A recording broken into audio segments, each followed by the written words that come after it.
Welcome back! In this tutorial, you will be making a model using the source window. Without further ado, let's check it out. This is what we are going to work towards. A model that calculates the exact age of a person in years, months, and days. The decision tree is quite straightforward, but its calculations a little bit more complex. Let's start from scratch. Make sure to position your source window in such a way that you can see both your lines of code and the decision tree clearly. First of all, let's add the nodes. This model features 4 nodes: a starting node, an input node, a calculation node, and an ending node. An easy way to add these nodes is to copy-paste the first one and change their names. As you can see in the graph, the nodes are not attached yet. They need gotos. These can be added with the command goto and the name of the node. Add these and you will see the structure beginning to form. Now that we have the layout of our decision tree, we are ready to fill in its contents. One important thing to know about the source window is that you cannot create texts or questions with content from within the source. This can only be done via the graphical interface. For the sake of this example, we will create the necessary questions and texts after we finish things up in the source window. But you are otherwise free to add text and questions whilst working from the source window. One other thing about this video is that it contains a model that uses functions. This is a topic that is not discussed in the advanced tutorial series, but can be found in our series on tips and tricks. If you find yourself confused about what functions do later in this video, browse back to this part of the video and click the annotation. It will take you to our video on functions. This video will just explain the functions used in this model.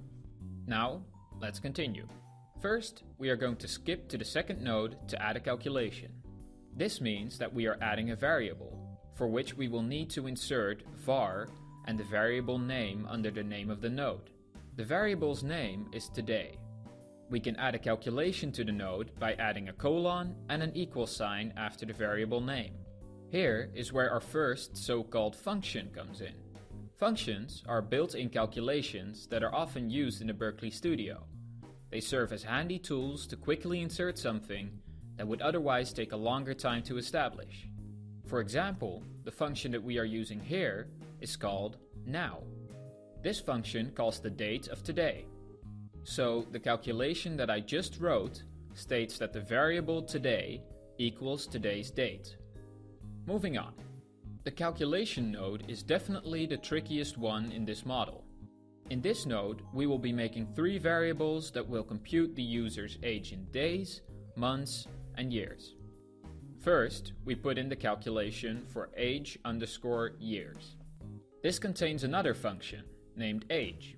This function takes 2 dates and calculates the difference in years between them. Therefore, it is often used to easily calculate someone's age. The 2 dates that we want to calculate the difference of are the date of today and the date of birth. Whilst we can refer to the date of the day by inserting the variable input.today, we do not have a way of finding out the user's birthday yet. Later, we will put a question named birthday in the input node. We can therefore already insert it into the calculation by writing input.birthday. The second calculation in this node we will call age_months. This calculation includes the function months, which retrieves the number of the month for the inserted date. For example, January is number 1, February equals number 2, etc., etc. We can find out the number of months by subtracting the month in which the user was born from the month of today. The result of this might be a negative number, but we will get to how to solve this later on in this video. First, we will add the calculation for age in days. This calculation uses a function exactly like the one above for months, but again, the resulting value might be negative. Here's where an if-then construct comes into the source code. If age days is negative, meaning that the number of days in the birthday variable is higher than the number of days in the today variable, then the value of the age in months should be subtracted by 1, because the user has not lived through that entire month yet. This is where we go back to the possibility of the age months value resulting in a negative number. If age in months is negative, then 12 months should be added to that value. To illustrate, my birthday is in April, the 4th month of the year, and it is currently January, the 1st month. So the value will be -3. Yet, in reality, my birthday is only 3 months away. If we add a full year in months to make this number positive, we get the correct age in months. -3 plus 12 makes 9. Now that we have solved the issue of the age in months being negative, there is still the issue of the age in days possibly being negative. We solve this with another if-then construct. Again, this construct is similar to the one that we used for age in months, but a bit more complex to write out. What we want to do is take the day number of today, add up the total number of days in the month before the current one, and subtract the day number of the person's birthday. The number of the day in today's date, as well as the person's date of birth, are not hard to insert, but the remaining days function is tricky. As said before, we need the number of days from the month that preceded the current month. For this, we use the function last of month, which retrieves the date for the last day in the month in which the date between brackets occurs.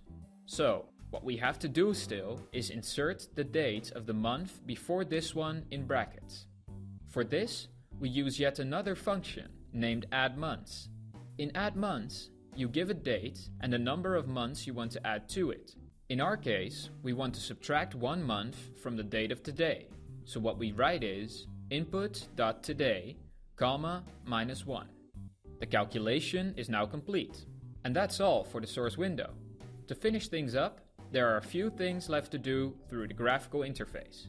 You need a starting text, the birthday question, the text that shows the user's age, and an ending text. Add the text in start, move to the input node and add the question birthday to the top of the node. Make sure to select a date input.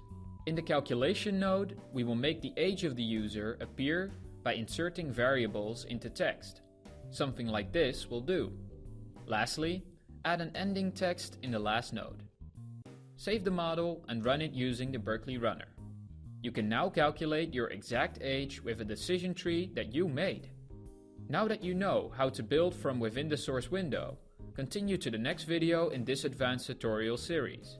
There, you will learn more about how to manage your models online.